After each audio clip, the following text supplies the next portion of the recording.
ये सभी भाइयों और अपनी बहन को संभालता था, पर सबसे छोटी बहन पायल सबसे छोटे भाई धीरज की सबसे चहेती थी। सभी भाई काम पर जा रहे थे। पायल बता, आते वक्त तेरे लिए कुछ खाने को लाऊं? नहीं नहीं भैया, कुछ नहीं। अरे देख ले, चाट पापड़ी कुछ खा ले, थोड़ी मोटी भी हो जाएगी। देख अपने आप को कैसे सूख गई है। अरे भैया कोई बात नहीं, घर पर खाना रखा तो है। अरे कोई घर वर नहीं, शाम को जलेबी लाऊंगा, चुपचाप खा लेना। अरे चल भी, पढ़ाई या अपनी लाडली के सारे शौक पूरे करेगा? अरे इसकी अगर यही इच्छा है तो इसको वो भी खुलवा दूंगा। अरे वो भी खुलवा देंगे, पहले हम तो चलें। ठीक है। अच्छा हाँ पायल, आज हलवा खाने का बहुत मन है, तो आज बढ़िया सा सूजी का हलवा बना लेना। ठीक है भैया। चारों भाई अपने अपने काम पर निकल जाते हैं। हे भगवान, पूरा घर बिखरा पड़ा है, सबसे पहले तो इसे समेटना पड़ेगा। पायल धीरे धीरे पूरे घर को साफ करने में जुट जाती है। काम करके पायल इतनी थक जाती है कि 2 घड़ी सोने के लिए बिस्तर पर लेट जाती है, लेकिन उसे इतनी गहरी नींद आ जाती है कि कब शाम हो जाती है उसे पता ही नहीं चलता। तभी बाहर खेलते बच्चों की किलकारियों से पायल की नींद खुल जाती है। शाम हो गई, हे भगवान, दिन ढलने वाला है, सभी भैया भी आते ही होंगे। मैंने तो कुछ भी तैयारी नहीं की खाने की अभी तक। रणधीर भैया तो बहुत गुस्सा हो जाएंगे, फटाफट करना पड़ेगा सब कुछ। पायल जल्दी सारी सब्जियां इकट्ठा करने लगती है। तभी पायल को याद आता है, अरे हाँ, भैया ने तो हलवा भी बनाने को कहा था, ये तो मैं भूल ही गई थी। अरे ये सूजी तो बस एक बार की ही बची है, पर चलो कोई नहीं, शुक्र है कम से कम आज के लायक तो बची है।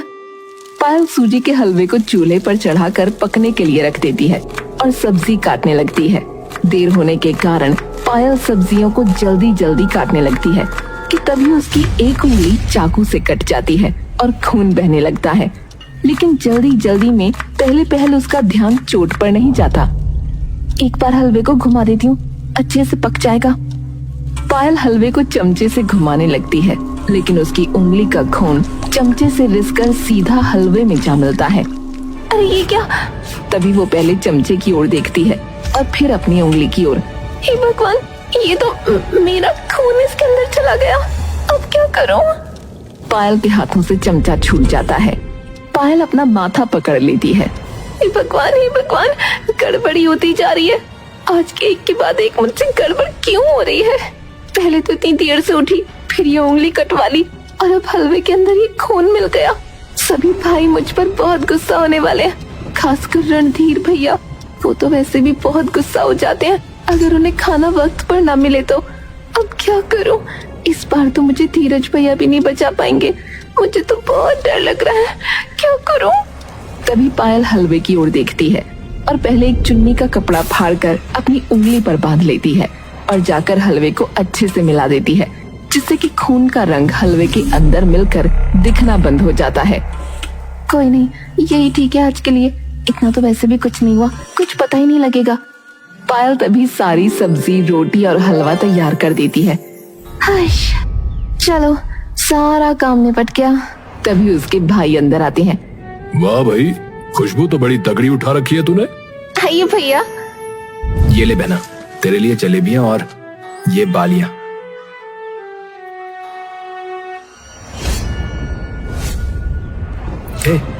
तेरी उंगली को क्या हो गया? अरे कुछ नहीं भैया, वो सब्जी काटते वक्त हल्का सा चाकू लग गया था। तो ध्यान से करना चाहिए ना, बच्ची थोड़ी है तू। अरे भैया रुकिए ना, आप ताने मारने लग जाते हैं पहले ही। एक तो पूरा दिन घर में लगी रहे, सबके लिए खाना बनाए और फिर ताने भी सुने। अरे भैया जाने दीजिए ना, कुछ नहीं हुआ, इतना भी ज्यादा नहीं है। और आप चिंता मत कीजिए। आप पहले ये बताइए, आप क्यों हमेशा इतना खर्चा करते हो मेरे लिए? इकलौती बहन है तो क्यों ना करो खर्चा। तभी दूसरा भाई लखन भी बोल पड़ता है। अरे हमें पहले बाजार लेके गया है ये, खेत से जबरदस्ती। चल पायल, अब फटाफट खाना डाल, बड़ी भूख लगी है। हाँ भाई। सभी भाई हाथ मुंह धोकर खाना खाने बैठ जाते हैं। पायल सबका खाना डालना शुरू करती है। भाई वाह, आज तो सूजी का हलवा भी है, मजा ही आ जाएगा। हाँ सही कहा भैया। सभी भाई खाना खाने लगते हैं, लेकिन जैसे ही वो सभी हलवा चखते हैं तो चारों भाई एकदम से खाना रोक देते हैं। हे भगवान, लगता है इन्होंने मेरी गड़बड़ पकड़ ली, अब बहुत डांट पड़ेगी। सभी भाई थोड़ी देर तक कुछ नहीं बोलते। क्या हुआ भैया?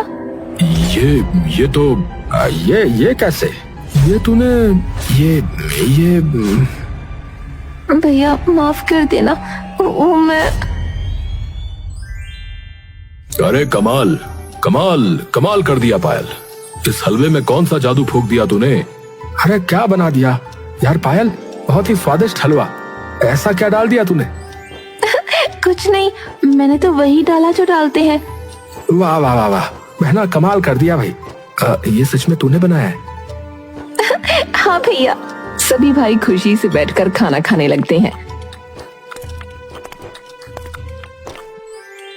शाबाश, तुझे पता है ना कि तू पूरी दुनिया है मेरी। और आप मेरी भैया। धीरज, जल्दी वापस आ जा। अरे ऐसे कैसे? वाह, मेरे खून में तो जादू है। सभी भाई खाना खाकर सोने चले जाते हैं, पर धीरज पायल के पास चला आता है। तूने खाना खाया? हाँ भैया, तुम इतनी चिंता मत किया करो। क्यों ना करूं, बहन है तू मेरी। भैया, बाकी भाइयों का तो मुझे नहीं पता, पर जितना प्यार आप अपनी सौतेली बहन से करते हो ना, उतना तो कोई भाई अपनी सगी बहन से भी नहीं करता होगा। ए बुद्धू, तुझे कितनी बार बोला ये मत बोला कर, तू मेरी सगी बहन ही है, कोई माने चाहे न माने। अगली बार से बोला ना तो तेरी जलेबियों में मिर्ची डलवा दूंगा। ठीक है मेरे प्यारे भैया। बुद्धू कहीं की।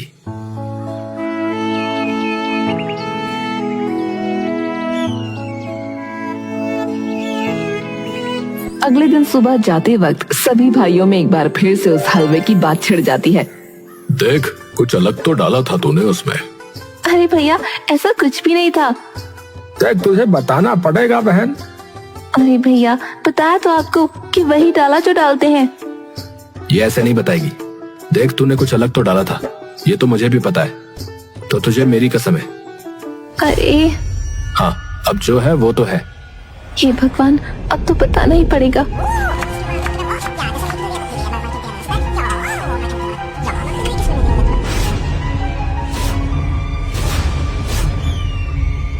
हाँ क्या, तू पागल वागल है क्या? तभी अचानक उसे सबसे बड़ा भाई रणधीर हाथ दिखा देता है। अरे कोई नहीं, हो गई होगी गलती, सबसे होती है। ये बात सुनते ही धीरज और पायल एकदम से चौंक जाते हैं। क्या? ये इंसान जो कल सिर्फ उंगली में चाकू लगने पर ताने मार रहा था, इसने कैसे कुछ नहीं कहा? चलो सारे, देर हो रही है, ध्यान रखना पायल। ठीक है। सारे भाई वापस काम पर निकल जाते हैं। इन्हें क्या हुआ? सभी भाई जब काम पर जा रहे होते हैं तो धीरज बार बार अपने बड़े भाई रणधीर को देख रहा होता है। इन्होंने आज कैसे कुछ नहीं किया? धीरज देखता है कि रणधीर काफी देर से कुछ नहीं बोल रहा। भैया, हाँ क्या हुआ? क्या हुआ? तब से देख रहा हूँ कि आप कुछ बोल नहीं रहे, जब से आप घर से आए। नहीं, कुछ नहीं। सभी भाई खेत पर पहुंचकर अपने अपने काम में जुट जाते हैं। थोड़ी देर बाद रणधीर धीरज के पास आता है। धीरज, बात सुन। हाँ भैया। ये कुछ बीज लाने हैं, घिया, ये प्याज के, इनके दाम वैसे भी बढ़ने वाले हैं, तो मैं सोच रहा हूँ कि अपने खेत में ही उगा लूं, थोड़े काम ही आ जाएंगे। बात तो ठीक है भैया। तो एक बार चला जा, राणा की दुकान से ये बीज ले आ, और ये ले पैसे। रणधीर उसे कुछ पैसे दे देता है। धीरज पैसे लेकर जाने लगता है। जैसे ही वो थोड़ी दूर जाता है तो उसे दिखता है कि रणधीर सारे भाइयों को इकट्ठा करके ट्यूबवेल वाले कमरे में ले जा रहा है। ये क्या कर रहे हैं? तभी लल्लन आता है और अंदर से कमरे का गेट बंद कर लेता है।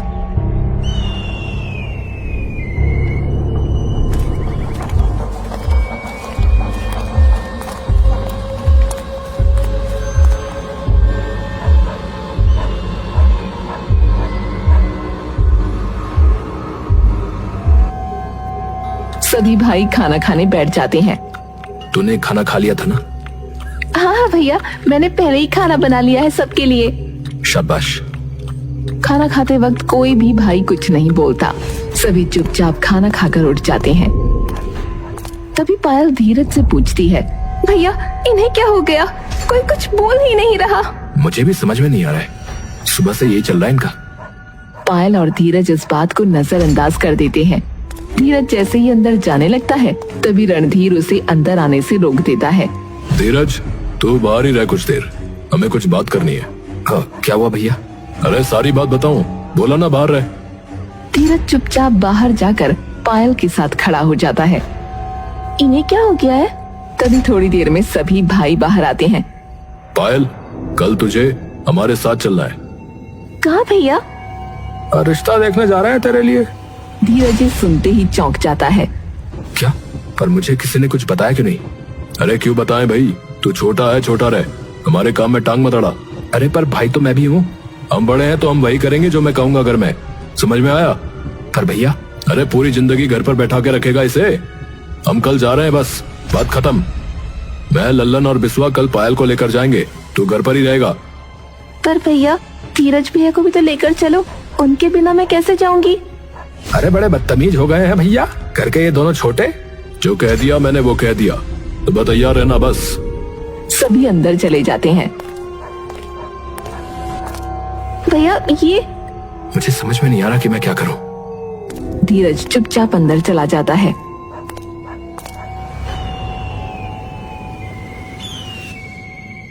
सभी भाई अगले दिन जाने के लिए तैयार हो जाते हैं। धीरज चुपचाप एक कोने में घर में बैठा होता है। भैया धीरज भैया को भी ले चलिए ना, उनको भी तो हक है उसे देखने का जिससे मेरी शादी होगी। अरे अभी पक्का थोड़ी हुआ है कुछ, और फिर घर को यूं ही छोड़कर चले जाएं, पीछे से कोई घर में घुस गया तो? कोई नहीं, आप जाओ, मैं ध्यान रख लूंगा। सभी भाई जाने लगते हैं और पायल धीरज की ओर देखकर बाहर चली जाती है।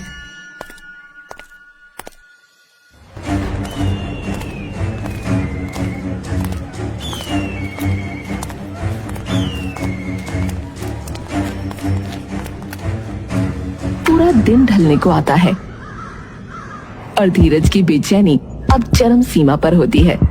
तभी वो देखता है कि सारे भाई आ रहे हैं। वो खुशी से उठकर खड़ा होकर इधर उधर गर्दन करके देखने लगता है, लेकिन उसे पायल कहीं नहीं दिखती। सभी भाइयों के चेहरे पर हंसी होती है, पर पायल कहीं नहीं होती। भैया पायल कहाँ है? रणधीर धीरज की तरफ कुछ कटु निगाहों से देखता है। आ रही है, तू बैठ, तेरे लिए देख क्या शानदार खाने की चीज लाए हैं। खाने की? क्या कह रहे हो भैया? मुझे पहले ये बताओ कि पायल कहाँ है? अरे कह दिया ना आ जाएगी, बैठ चुपचाप। आप उसे अकेले छोड़कर आ गए। धीरज बेचैन होकर इधर उधर देखता रहता है। मैं लेने जा रहा हूँ उसे, आप मुझे ये बताओ बस कहाँ है वो? भाई सुन सुन, आ जाएगी, उसे बाजार से कुछ लेना था तो वो लेने गई है। तो बैठ तो सही, तो ऐसा बताओ ना। अरे सब बताएं। अरे अरे कोई नहीं, इसे कुछ खा तो लेने दे। धीरज जाकर बैठ जाता है। रणधीर उसकी अपने बड़े बस्ते से एक लोहे का डब्बा निकालता है। तभी धीरज की नजर उसके सभी भाइयों के पलों पर पड़ती है। आप सभी ने अलग अलग कपड़े पहने हुए हैं, सुबह तो ये नहीं थे। तू सवाल बहुत पूछता है, पहले ये खा फिर तुझे सब बता देंगे। रणधीर डब्बा खोलकर उसकी थाली में कुछ मांस के टुकड़े रख देता है। ये किस चीज का मांस है? अरे खा के देख, तुझे मजा आ जाएगा। धीरज जैसे ही वो निवाला खाता है तो एकदम से चौंक कर उठ जाता है और उल्टी कर देता है। ये क्या है? किसका? पूरा तेज है भैया, ये ऐसे नहीं मानेगा। क्या ये सब चल क्या रहा है? मुझे पता है कि पायल बाजार में नहीं है, तुम सब सच बताओ कहाँ है वो? रणधीर मुस्कुरा कर उसे देखता है। जिस डब्बे में से तूने खाया उसमें ही है वो। धीरज की बुद्धि एकदम से मानो बुझ सी जाती है। क्या? उसी का मांस है जो तूने खाया। मुझे तो ये समझ नहीं आ रहा है कि तुझे पसंद कैसे नहीं आया। तूने तो हर किस्म का मांस खा रखा है और उसका मांस तो पूरी दुनिया में सबसे स्वादिष्ट था। हम सभी उंगलियां चाटते रह गए। धीरज की आंखों से आंसू बहने लगते हैं। क्या बोल रहे हो? अरे उसके टुकड़े कर दिए हमने, समझ नहीं आ रहा है? बहन के चहेते। नहीं, आप लोग झूठ बोल रहे हैं। तभी रणधीर अपनी जेब से धीरज की दी हुई बाली निकालता है जो पायल ने आज पहनी थी और उसके ऊपर फेंक देता है। ये ले, बस ये बाली बची है तेरी बहन की। धीरज नीचे गिर पड़ता है। क्यों? अबे जिसके सिर्फ खून की कुछ बूंदों से हलवा इतना स्वादिष्ट हो सकता था, तो मैंने सोचा कि उसका मांस कितना स्वादिष्ट होगा। पर तेरे पल्ले कुछ नहीं पड़ेगा। बहन के पीछे पागल हो रहा है। अरे कौन सी सगी थी वो हमारी, और शादी के बाद तो उसे चले ही जाना था। उसमें जो खर्चा होता वो अलग। तभी धीरज उठकर रणधीर का गिरेबान पकड़ लेता है। मैं आपकी थाने में रपट लिखाऊंगा, अंदर करवाऊंगा। तुम सभी नरभक्षी हो, अपनी बहन को ही खा गए हरामजादों। क्या बताएगा? हाँ, मानेंगे क्यों तेरी वो? हम कह देंगे कि तूने किया है, फिर तू भी जेल में। और अगर किसी और को बताएगा तो तेरे भी वैसे ही टुकड़े करेंगे जैसे उसके किए। तो चुप, एकदम चुप बैठा रहे। सभी भाई अंदर चले जाते हैं और बेचारा धीरज वहीं बैठकर पायल के गम में रोता रहता है।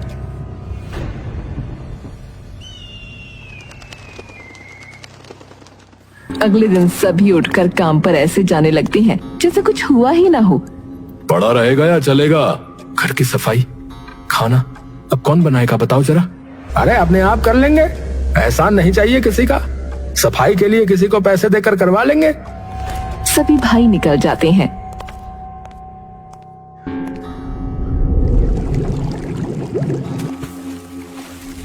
वो घर की तरफ पलटता है और देखता है कि पूरा घर फैला हुआ गंदा हो रखा था।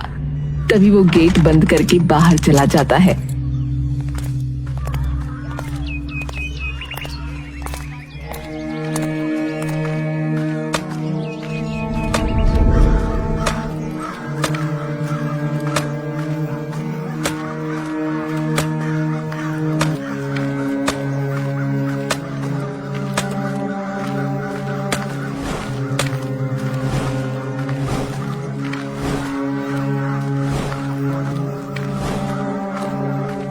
वो पूरा दिन कुछ नहीं बोलता और वापस घर आ जाता है।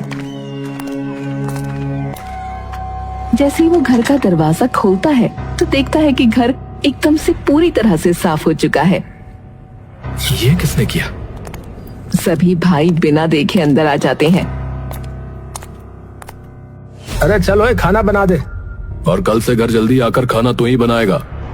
धीरज कुछ नहीं बोलता। अगले दिन जब धीरज घर जल्दी आता है तो वो देखता है कि पूरा घर फिर से किसी ने साफ कर दिया है।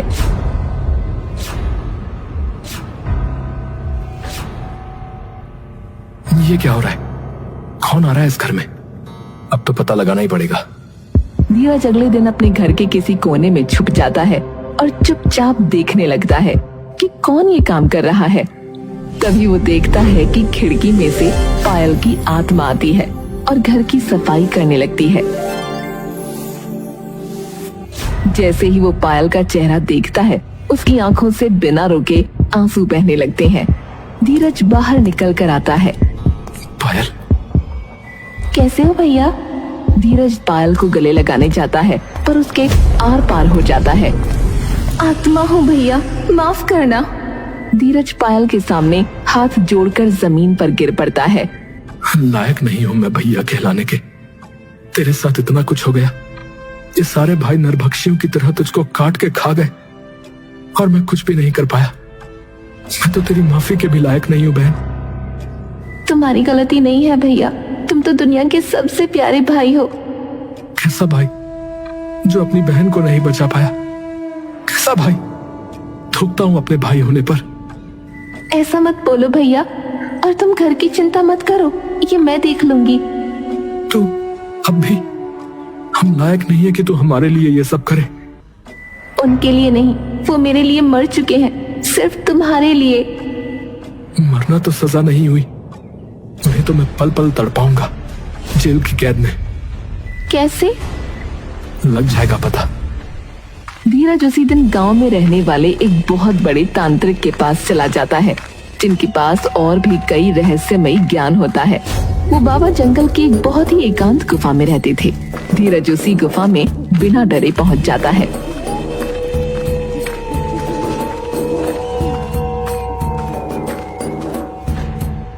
बाबा प्रणाम। आओ पुत्र, तुम अपनी बहन का बदला लेना चाहते हो। बताओ क्या कर सकते हो? आपको कैसे पता?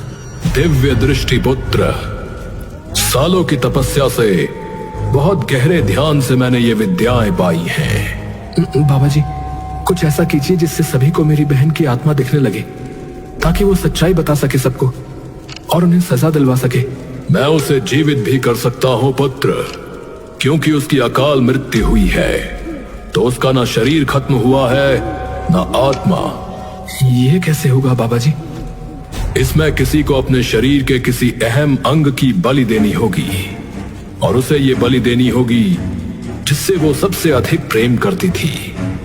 फिर उसके रक्त अभिषेक से उसकी आत्मा शरीर का रूप ले पाएगी।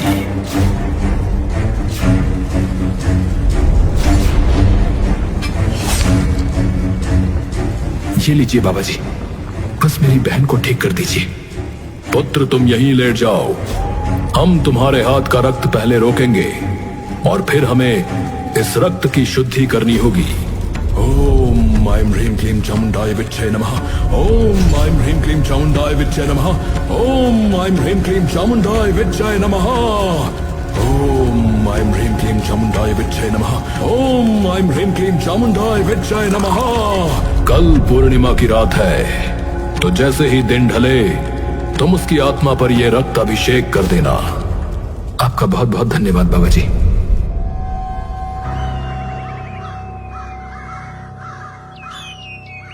अगले दिन जब पायल वापस घर की सफाई के लिए आती है, तो धीरज उसे ये सारी बातें बता देता है।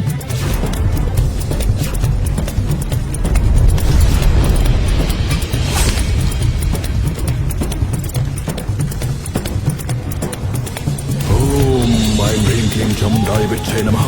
ओम ऐं ह्रीं क्लीं चामुंडाय विच्चे नमः। ओम ऐं ह्रीं क्लीं चामुंडाय विच्चे नमः। भैया, आपने अपना हाथ। सिर्फ हाथ पे डर गई, जान भी देनी पड़ती तो दे देता। बहुत किस्मत वाली है वो बहनें जिन्हें आप जैसा भाई मिला।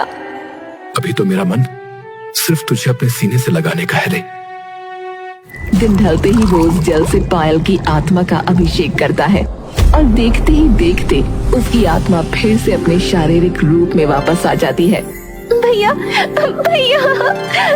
धीरज अपने एक हाथ से पायल को अपने सीने से चिपका कर फूट फूट कर रो पड़ता है। अब से तू हमेशा मेरे पास ही रहेगी।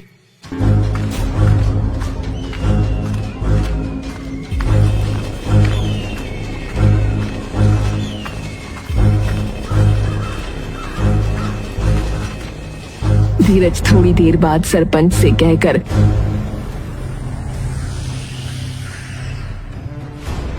गांव में पंचायत बुलवा लेता है, जिसमें बाकी तीनों भाई भी वहां मौजूद होते हैं। धीरज सारी बात गांव वालों को बता देता है। ये सुनते ही पूरा गांव उनकी इस घिनौनी हरकत पर आश्चर्यचकित हो जाता है। क्या ये सच है? झूठ बोल रहा है मुखिया जी, एकदम झूठ। उसे तो उस दिन शेर खा गया था जंगल में, ये तो पागल हो गया है। तभी सामने पायल निकल कर आती है।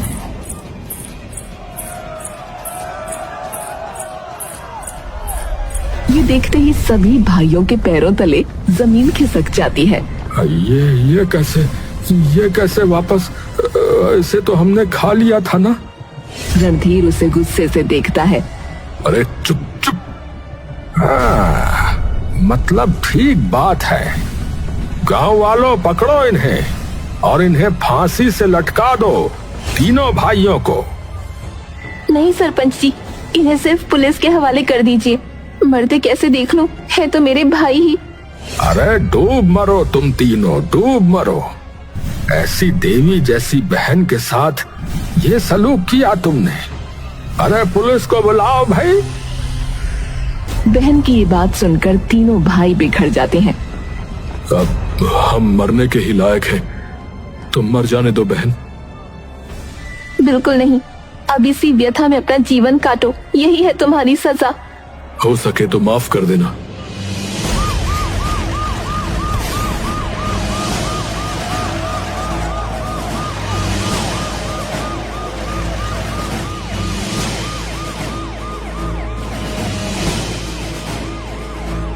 अब तो ध्यान रखियो इसका धीरज। ये तो ध्यान नहीं मुखिया जी, सर पर बैठा के रखेगा मुझे। धीरज रोता हुआ पायल को अपने गले से लगा लेता है। भारत के ही एक छोटे से गांव की है, जहां 4 भाई और उनकी एक छोटी बहन रहती थी। सबसे बड़ा भाई रणधीर बचपन से ही सभी भाइयों और अपनी बहन को संभालता था, पर सबसे छोटी बहन पायल सबसे छोटे भाई धीरज की सबसे चहेती थी। सभी भाई काम पर जा रहे थे। पायल बता, आते वक्त तेरे लिए कुछ खाने को लाऊं? नहीं नहीं भैया, कुछ नहीं। अरे देख ले, चाट पापड़ी कुछ खा ले, थोड़ी मोटी भी हो जाएगी। देख अपने आप को कैसे सूख गई है। अरे भैया कोई बात नहीं, घर पर खाना रखा तो है। अरे कोई घर वर नहीं, शाम को जलेबी लाऊंगा, चुपचाप खा लेना। अरे चल भी, पढ़ाई या अपनी लाडली के सारे शौक पूरे करेगा। जहाँ 4 भाई और उनकी एक छोटी बहन रहती थी। सबसे बड़ा भाई रणधीर बचपन से ही सभी भाइयों और अपनी बहन को संभालता था, पर सबसे छोटी बहन पायल सबसे छोटे भाई धीरज की सबसे चहेती थी। सभी भाई काम पर जा रहे थे। पायल बता, आते वक्त तेरे लिए कुछ खाने को लाऊं? नहीं नहीं भैया, कुछ नहीं। अरे देख ले, चाट पापड़ी कुछ खा ले, थोड़ी मोटी भी हो जाएगी। देख अपने आप को कैसे सूख गई है। अरे भैया कोई बात नहीं, घर पर खाना रखा तो है। अरे कोई घर वर नहीं, शाम को जलेबी लाऊंगा, चुपचाप खा लेना। अरे चल भी, पढ़ाई या